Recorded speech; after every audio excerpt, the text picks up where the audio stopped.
بسم الله الرحمن الرحيم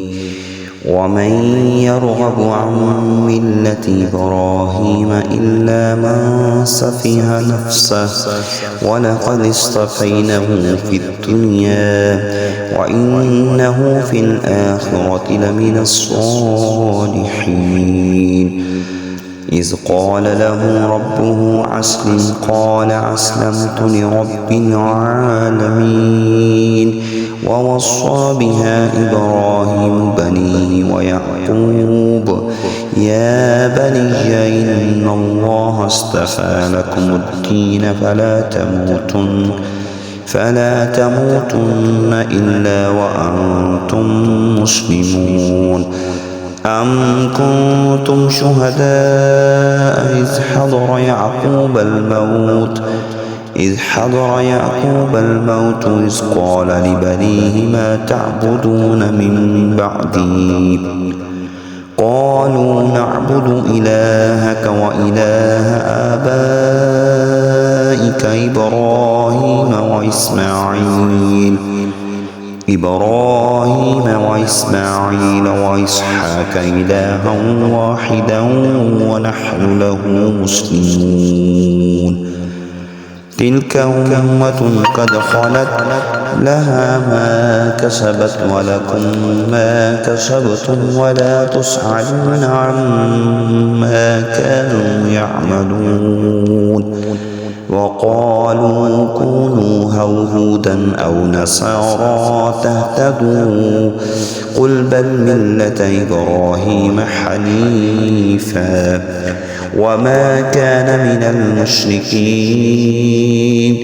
قولوا آمنا بالله وما أنزل إلينا وما أنزل إلى إبراهيم وإسماعيل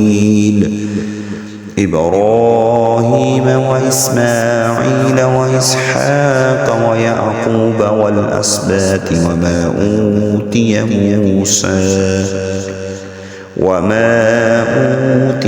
موسى وعيسى وما أوتي النبيون من ربهم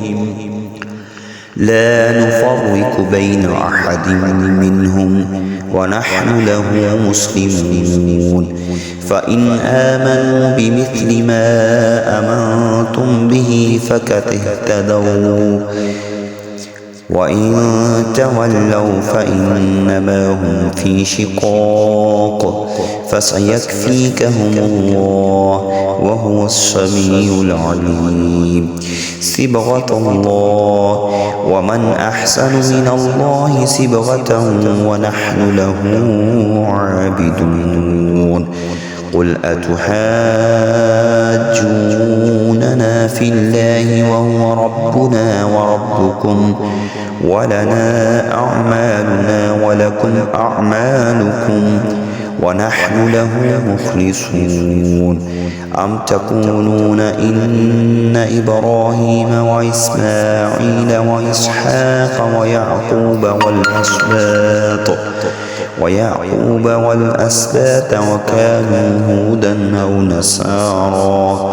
قل أأنتم أعلم أم الله ومن أظلم ممن كتم شهادة عنده من الله وما الله بغافل عما تعملون تلك أمة قد خلت لها ما كسبت ولكم ما كسبتم ولا تسألون عما كانوا يعملون.